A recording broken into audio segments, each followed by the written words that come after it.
Congresswoman Crockett, do you really understand what you're supporting? Alan Dersowitz' voice cut through the studio lights like a gavel striking wood. Cameras swiveled sharply, capturing every flicker of tension. He waved a thick folder in the air, pages marked with yellow highlighter. Americans deserve someone who knows the Constitution, not someone chasing political headlines. Crockett leaned forward, calm, unflinching. Professor, I'm not here to pontificate from a podium. I'm here for the communities who depend on their right to vote being protected. Her voice carried the kind of conviction that comes from years standing up in courtrooms for people who had nowhere else to turn. The moderator hesitated. Let's start with the Voting Rights Protection Act. Professor Dershowitz, you've labeled it unconstitutional. Congresswoman, you co-sponsored it. What's truly at stake? Dershowitz's gray eyes sparkled with a mixture of challenge and irritation. The Constitution clearly reserves election management to the states. This bill is federal overreach. I cannot fathom why a lawyer would endorse such a blatant power grab. Crockett met his gaze steadily.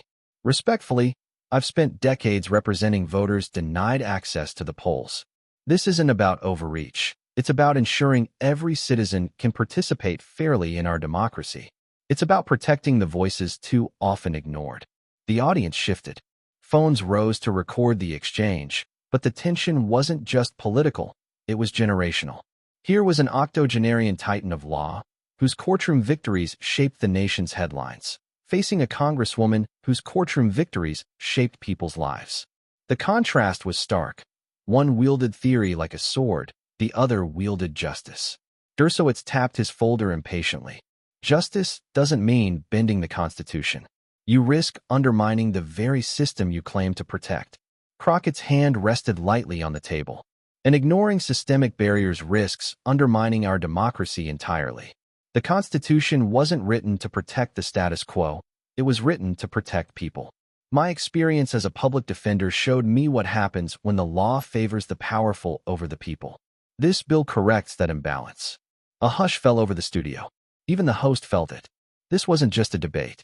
It was history colliding with progress, experience clashing with principle.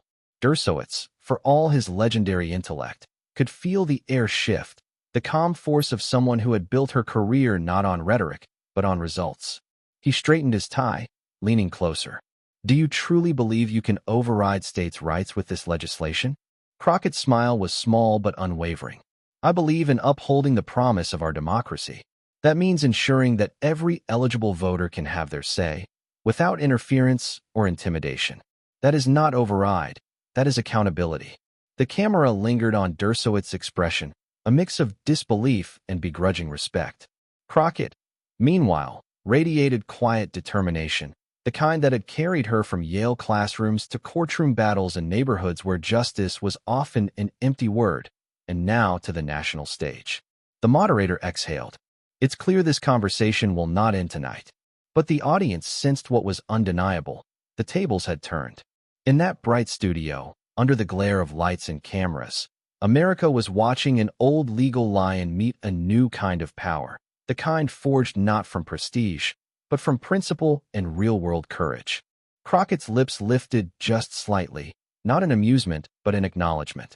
She recognized the tactic immediately, an older, accomplished man leaning on status to intimidate. Her team had anticipated every move. They had dissected Dershowitz's debating habits, the interruptions, the dismissive tone, the presumption of superiority. What he didn't realize was that Crockett had spent the weekend reviewing his legal writings from decades ago, uncovering statements that directly contradicted his current arguments. She had even spoken with several of his former protégés, gathering insights into patterns he repeated in public forums. In the control room, producers leaned closer, eyes widening. This wasn't routine policy talk anymore. It was a clash primed for headlines. Clips were already being cued for social media. For Dershowitz, this debate was about safeguarding his reputation as a preeminent legal mind. For Crockett, it was about proving that a new generation of lawyers, diverse, community-driven, and unafraid, could hold their own on the nation's stage. Rebecca Mitchell turned back to the Congresswoman. Congresswoman Crockett, how do you respond to the professor's constitutional concerns? Crockett straightened her notes, her voice gaining clarity and precision.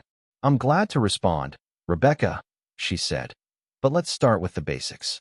Constitutional interpretation isn't reserved for Ivy League halls. It belongs to every American whose rights are at stake. Dershowitz's eyebrow arched, poised to interrupt. Crockett pressed on, unwavering. The professor claims I misunderstand constitutional law. Let's examine the text. Article 1, Section 4 explicitly gives Congress authority over federal elections. The 14th and 15th Amendments reinforce Congress's power to protect citizens' voting rights. This is not abstract theory. It is the law. The studio quieted. Crockett had transformed what Dershowitz intended as a lecture into a demonstration of her own expertise. Dershowitz shook his head, irritation creeping in. "Congresswoman," he said, his tone tight, "I am well aware of those clauses, but the Supreme Court has repeatedly emphasized state control over elections. Shelby County versus Holder, for instance." "I am very familiar with Shelby County," Crockett replied smoothly. "I've litigated multiple voting rights cases impacted by that decision. The question isn't whether states have authority, it's whether that authority is being used to suppress voters." Dershowitz's jaw tightened. "That's emotional, not legal reasoning. The Constitution guarantees equal protection, not convenience. Voting rights are legal, not political, arguments." Crockett held her gaze steady. "When laws disproportionately burden certain communities, Professor, that is not a matter of convenience. It is constitutional harm. Equal protection under the law must be meaningful, not theoretical." Rebecca Mitchell interjected, sensing the temperature rising. "Let's dive into the bill specifics. Professor, you've criticized the section requiring a minimum number of early voting days. What?" Dershowitz leaned forward, energized by the opening. "Here's the problem. States differ greatly in population, resources, and administrative capacity. A federal mandate imposing uniform rules disregards those differences. It violates the principle of federalism." He lifted a report, highlighted sections visible. Officials in 17 states have warned that these requirements could cause operational chaos. The Congresswoman's approach prioritizes ideology over practical governance. Crockett remained composed, letting him finish before responding. She reached for a folder and flipped it open. "I find that perspective interesting," she said, "because I have official statements from 23 states, including many led by Republican officials, expressing that these standards are both feasible and necessary. They recognize that consistent access to voting strengthens democracy." She turned to face him squarely. "But let's talk about consistency. Professor, in your 1982 book Rights of the People, you wrote, and I quote, 'Federal voting standards may be essential when states repeatedly discriminate or fail administratively.' That principle is exactly what this bill addresses. It's not new. It's not partisan. It's fundamental to upholding the rights of every American citizen." A subtle murmur passed through the audience. Crockett's strategy was clear: disarm the intimidation, ground the discussion in law and precedent, and show that real-world experience mattered as much as theoretical expertise. Dershowitz's expression betrayed the first signs of unease, as the weight of her argument, built on precedent, lived experience, and documented evidence, pressed against decades of assumed authority. Crockett's voice remained calm but commanding. "We can debate the logistics, the policies, the political implications, but at the heart of this conversation is fairness, access, and equality. That's what the Constitution demands, and that's what I will continue to defend, not from an ivory tower, but from the communities whose voices too often go unheard." The studio settled into an intense silence. Cameras captured every expression, every deliberate pause. What was meant to be a routine discussion had become a defining moment, a testament to the power of preparation, principle, and courage in the face of legacy authority. Crockett had not only held her ground, she had reframed the battlefield. And Dershowitz, for all his experience and accolades, now faced a stark truth. Expertise does not automatically command respect. Clarity, justice, and truth do. "You actually support national early voting standards," Crockett said, her voice calm but sharp. "Tell me, has the Constitution changed since the 1980s, or has your interpretation simply evolved?" The camera captured Dershowitz's brief flicker of surprise. He hadn't anticipated her citing his own writings. His hands fumbled through the papers as he composed himself. "Interpretation adapts as circumstances and evidence evolve," he said carefully. The voting landscape today is not what it was decades ago. My earlier analysis addressed the issues of that era. Crockett inclined her head, measured but cutting. So your view of the Constitution changes depending on political trends. That's remarkable, coming from someone who claims strict adherence to originalism. The studio air thickened with tension. Rebecca Mitchell quickly intervened. Let's move on to another issue, voter ID laws. Congresswoman, critics argue that limiting ID requirements could compromise election security. Crockett's eyes stayed fixed on the camera. Those critics overlook the facts. Multiple studies, including research from the Brennan Center for Justice, show that voter impersonation is nearly non-existent. What's real is that roughly 25 million Americans lack the specific IDs some states demand. Dershowitz let out a scoffing sound. The Brennan Center is hardly unbiased. Claiming millions can't obtain an ID underestimates the capability of Americans. It's almost insulting. Something flickered behind Crockett's calm exterior. Anger quickly harnessed into focus. Her tone remained steady, each word deliberate. Professor, have you ever represented someone who lost the right to vote because they couldn't afford the documentation for an ID? I have. Have you met elderly citizens born at home, with no birth certificates? I have. Have you represented workers who can't take unpaid leave to navigate offices that operate only during business hours? I have. Calling these obstacles insults only underscores the disconnect I've been pointing out. The disconnect of the ivory tower mentality. Dershowitz leaned back, visibly unsettled. Those anecdotes may tug at hearts, he said tersely, but they do not override the constitutional authority of states to safeguard election integrity. The Supreme Court has upheld reasonable ID requirements repeatedly. Crockett leaned forward slightly, her voice firm. Then let's discuss the Supreme Court itself. Take Crawford versus Marion County. Yes, the court upheld Indiana's voter ID law, but they also emphasized that the decision was based on minimal evidence of voter burden. When robust evidence demonstrates disenfranchisement, the constitutional balance shifts. She lifted a folder toward the camera. And speaking of precedent, in your 2005 Harvard Law Review article, Professor, you criticized judges who disguise policy preferences as constitutional reasoning. You specifically referenced voter ID laws as examples where the stated goal of preventing fraud often masks political intent. Dershowitz bristled. You're completely misrepresenting my point. Am I? Crockett countered, arching an eyebrow. Would you like me to read the passage in full? I have it right here. Rebecca intervened quickly, sensing the moment's potential for a gripping cliffhanger. We'll take a short break now, she said with a practiced smile. When we return, the debate over voting rights continues, and we'll take live questions from our audience. As the cameras cut, Dershowitz leaned toward his assistant, whispering urgently while pointing to his notes. Something had clearly gone awry. His assistant flipped through pages, searching for reinforcement. Across the table, Crockett remained composed, sipping her water calmly. A producer approached. I'm fine, she said softly. But you might want to check on the professor. We haven't even reached the contradictions in his own arguments yet. When the broadcast resumed, the energy in the studio had shifted. Dershowitz's jaw was tight, eyes sharp. During the break, I reviewed my actual writings, not the Congresswoman's selective quotations, he said, turning to the host. My position has always been consistent.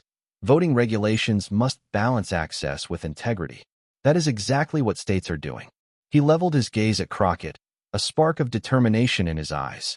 Tonight, he intended to reclaim control, but Crockett's presence, grounded in experience, principle, and preparation, made it clear that this would not be an easy task. The debate was far from over, and every second promised to test the limits of legacy authority against informed, real-world advocacy. You actually support national early voting standards, Crockett said, her tone steady but incisive.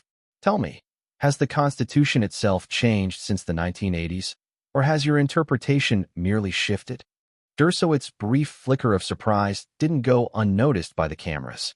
He hadn't expected her to quote his own writings. Flipping through his papers nervously, he replied, interpretation must evolve with new evidence. The voting landscape today is very different from the 1980s. My earlier comments reflected the context of that era. Crockett inclined her head, measured yet sharp. So your view of the Constitution adapts with political trends. That's quite a claim from someone who presents himself as a strict originalist. The tension in the studio thickened. Rebecca Mitchell quickly stepped in. Let's shift to voter ID laws. Congresswoman, critics argue that limiting ID requirements could weaken election integrity. Crockett's gaze remained steady. Critics are ignoring the facts. Multiple studies, including research from the Brennan Center for Justice, show that voter impersonation is virtually non-existent. What's real is that roughly 25 million Americans lack the specific IDs some states require. Dershowitz scoffed. The Brennan Center isn't unbiased, and claiming millions can't obtain IDs underestimates Americans' capability. It's almost insulting. A flicker of controlled anger appeared in Crockett's eyes, but her voice remained calm, deliberate. Professor, have you ever represented someone who lost their right to vote because they couldn't afford the paperwork for an ID? I have. Have you met elderly citizens born at home, without birth certificates? I have. Have you represented workers who can't take unpaid leave to navigate offices open only during business hours? I have. Calling these barriers insulting only demonstrates the disconnect of an ivory tower perspective. Dershowitz leaned back, visibly unsettled. Those anecdotes may be moving, he said tersely, but they don't override the constitutional authority of states to safeguard elections. The Supreme Court has upheld reasonable ID requirements. Crockett leaned forward slightly, voice firm. Then let's discuss the Supreme Court. In Crawford v. Marion County, the court upheld Indiana's voter ID law, but only based on minimal evidence of voter burden. When solid evidence shows disenfranchisement, the constitutional balance shifts. She held up a folder. And since we're quoting past writings, Professor, in your 2005 Harvard Law Review article, you criticized judges who disguise policy choices as constitutional reasoning. You specifically cited voter ID laws as examples where fraud prevention is used as a political pretext. Dershowitz bristled. You're taking that out of context. Am I? Crockett countered, arching an eyebrow. Would you like me to read the full passage? I have it right here. Rebecca quickly jumped in, sensing the perfect cliffhanger. We'll take a short break, she said. When we return, the debate continues, and we'll take live questions from our audience. As the cameras cut, Dershowitz leaned toward his assistant, whispering urgently while pointing to notes. Something had clearly gone wrong. Across the table, Crockett remained calm, sipping water. I'm fine, she said softly. But you might want to check on the professor. We haven't even explored the contradictions in his own arguments yet. When the broadcast resumed, the atmosphere had shifted. Dershowitz's jaw was tight, eyes sharp. During the break, I reviewed my actual writings, not selective quotations, he said to the host. My position has always been consistent. Voting regulations must balance access with integrity. That is exactly what states are doing. He turned his gaze toward Crockett, determined to reclaim control. But Crockett, grounded in experience, principle, and preparation, made it clear that winning this debate would require more than authority. It would demand real engagement with law, evidence, and the lived experiences of voters across the nation. Professor, your response. Crockett's voice was calm, but it carried a subtle challenge. Dershowitz cleared his throat, attempting to steady his tone.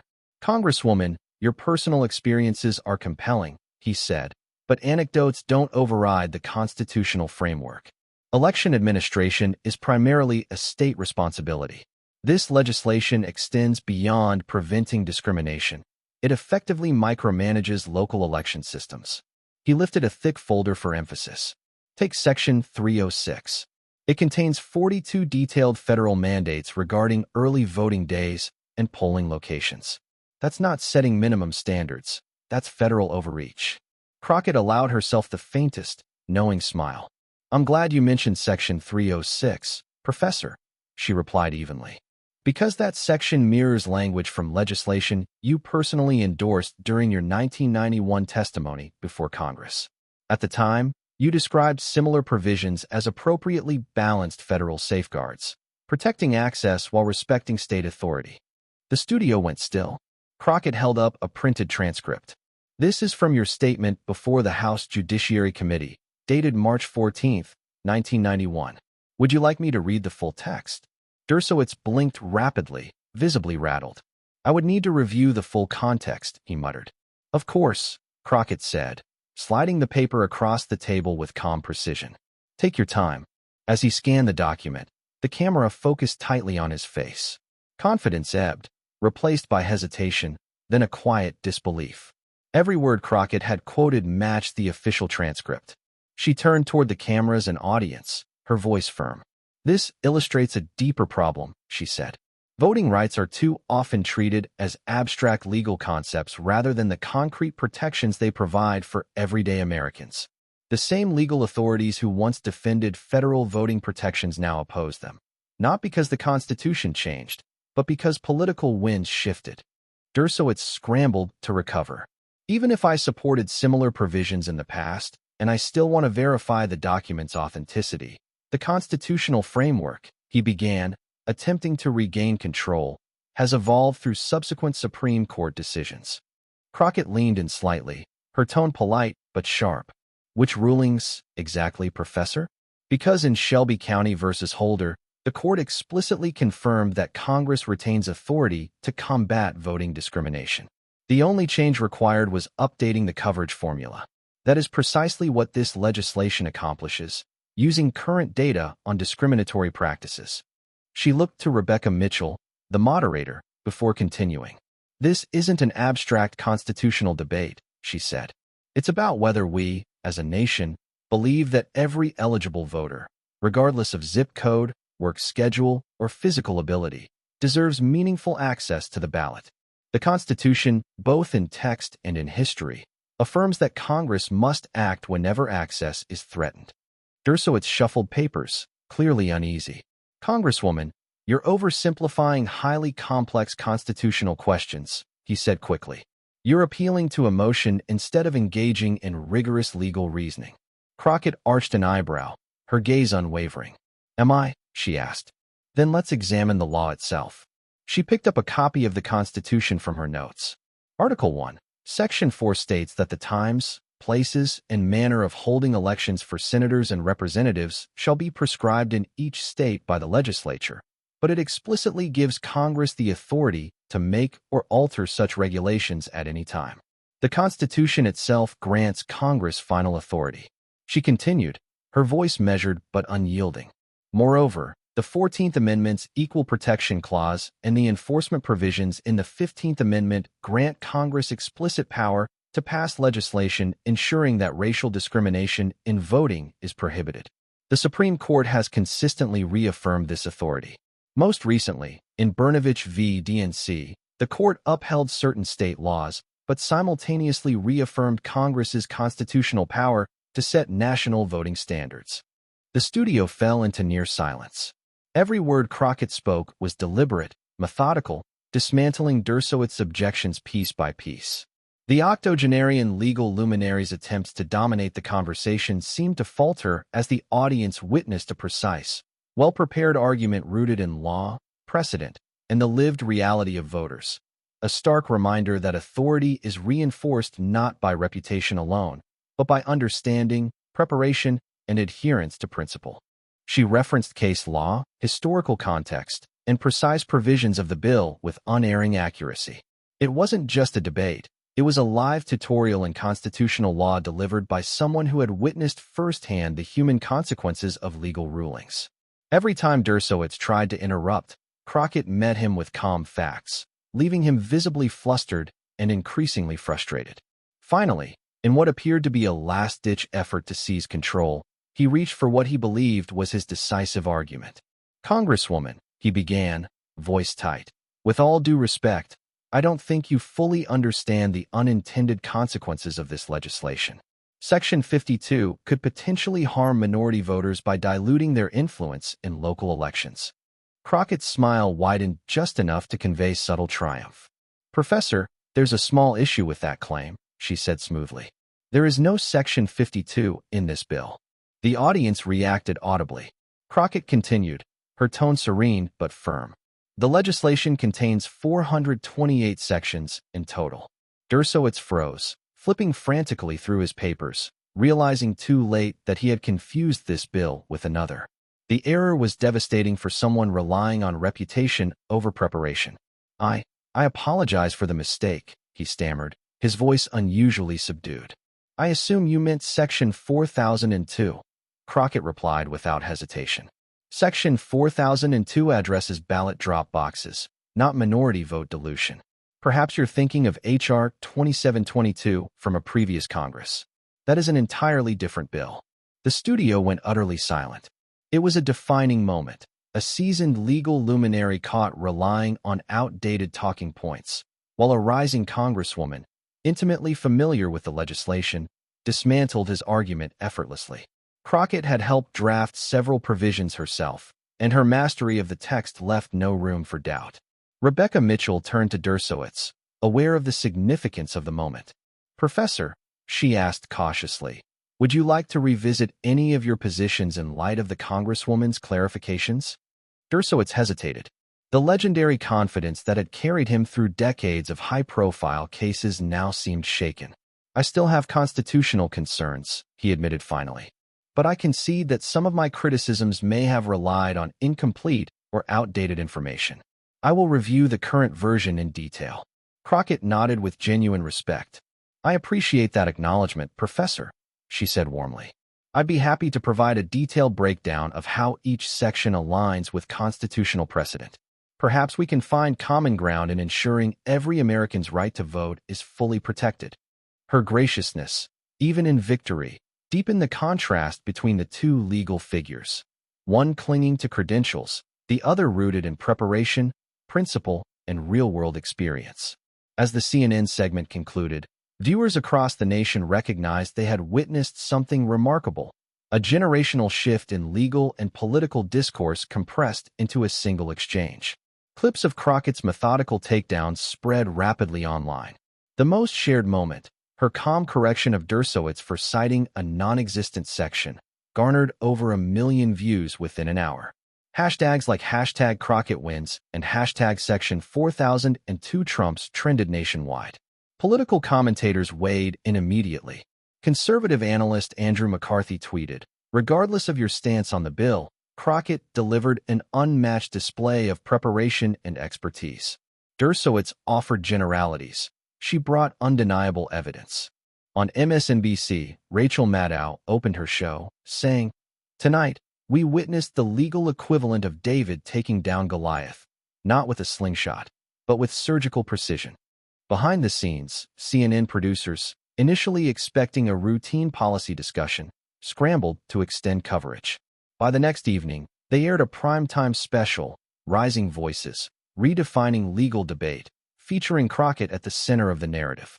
Meanwhile, in his Manhattan apartment, Alan Dersowitz faced one of the most humbling nights of his career, a rare confrontation with the reality that expertise alone cannot substitute for preparation, context, and the grounded authority of lived experience. His phone buzzed relentlessly. Messages from reporters, colleagues, and former students flooded in. Harvard law forums lit up with professors noting how Crockett had turned the Socratic method, once his signature tool, back against him with surgical precision. By morning, Dershowitz issued a carefully worded statement. "While I continue to have constitutional reservations regarding federal election legislation," it read, "I fully recognize Congresswoman Jasmine Crockett's remarkable mastery of the material and her thorough, respectful performance in the debate. For a man unaccustomed to public defeat, it was an extraordinary concession. For Crockett, it marked a turning point. Her preparation, clarity, and conviction had not only shifted the debate, but had elevated public discourse around voting rights." The diplomatic phrasing could not mask the reality. Dershowitz had been decisively outmaneuvered. The response was immediate and electrifying. Within hours, Crockett's office was inundated with interview requests from every major news outlet. Her social media following tripled overnight, while messages poured in from supporters praising her poise and expertise. House Democratic leaders invited her to lead a press briefing on the voting rights legislation the very next day. Even more consequential, 3 representatives who had previously wavered reached out, committing to support the bill. What once seemed a long-shot reform now had tangible momentum. Legal and political commentators dissected the exchange in real time.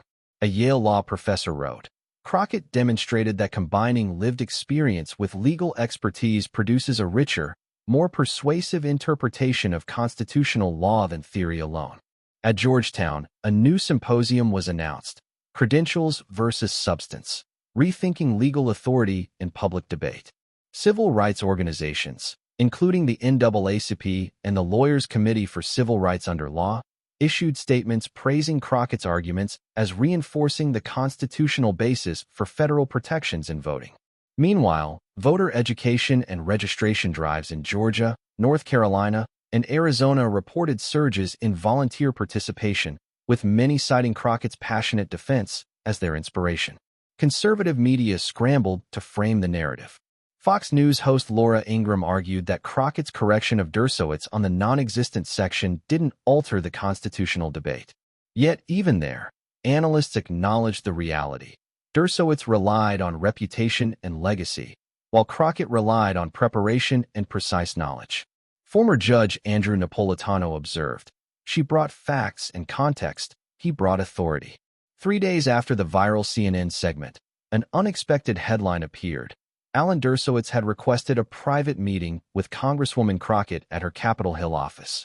He arrived alone, without cameras or aides. The conversation was markedly different, measured, deliberate, and respectful.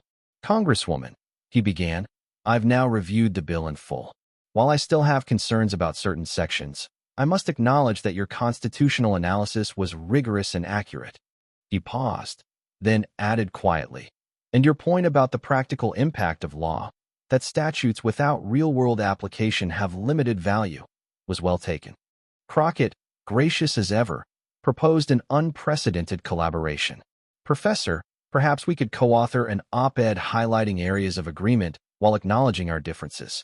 The American people deserve to see that constitutional interpretation need not be partisan." After a thoughtful pause, Dershowitz nodded. Their joint piece appeared in the Washington Post under the headline, "Finding Constitutional Common Ground on Voting Rights." It quickly went viral, reigniting national conversation, this time on unity, preparation, and the balance of principle and practice. For Crockett, it wasn't just a personal triumph. It was a defining moment for civic discourse, demonstrating that expertise, experience, and respect for the Constitution could shape the nation's understanding of its most essential rights. This time, the focus was on intellectual collaboration rather than confrontation. The conclusion was striking. When debates hinge on evidence rather than ego, on substance rather than status, democracy itself is strengthened. For Congresswoman Jasmine Crockett, the encounter represented not only a pivotal moment in her career, but also a redefinition of how the nation perceived her leadership. Within days, invitations poured in from top law schools, Harvard, Yale, and Howard, asking her to speak about constitutional law, voting rights, and public service. Across the country, law programs reported a surge in enrollment for voting rights courses, inspired by her performance. Perhaps the most meaningful impact, however, came from letters and messages sent by thousands of young lawyers, law students, and women of color. One second-year student from Michigan wrote, "You showed us that we don't have to diminish our experience or voice to confront power." The political ripple effects were equally profound. 3 Republican senators reached out to Crockett to discuss potential bipartisan approaches to early voting standards. While differences remained, the national dialogue had shifted from abstract legal theory to concrete solutions, territory where Crockett excelled. At a congressional Black Caucus gathering, civil rights veteran James Clern pulled her aside. "What you did," he said, "wasn't just winning a debate. You changed the conversation itself. That's where real progress begins." 6 weeks later, a revised version of the Voting Rights Protection Act passed the House, with bipartisan backing. Its fate in the Senate remained uncertain, but the bill now carried a momentum that had once seemed impossible. Analysts credited Crockett's CNN performance with reshaping public understanding, not just of the constitutional principles involved, but of the human realities underpinning voting access. In the broader media and academic world, the Crockett-Dershowitz exchange quickly became a landmark case study. Communications and law schools used it to illustrate how authority in public debate is evolving. Credentials and titles still mattered, but they no longer guaranteed dominance. Knowledge, preparation, and authenticity had emerged as the true determinants of influence. For millions of Americans watching, the confrontation transcended politics.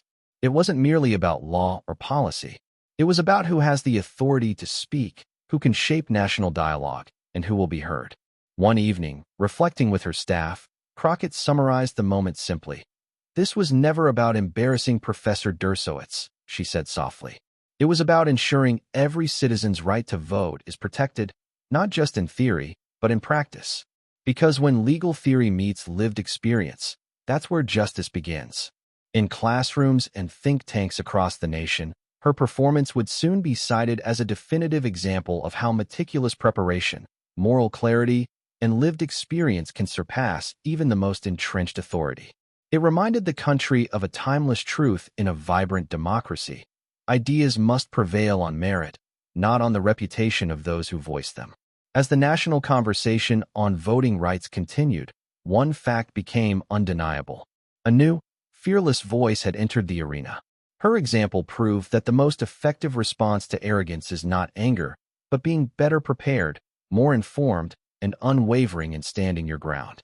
For those inspired by this deep dive into the Crockett-Dershowitz showdown, remember to like, subscribe, and tap the notification bell for more in-depth analyses of pivotal political moments shaping America's future.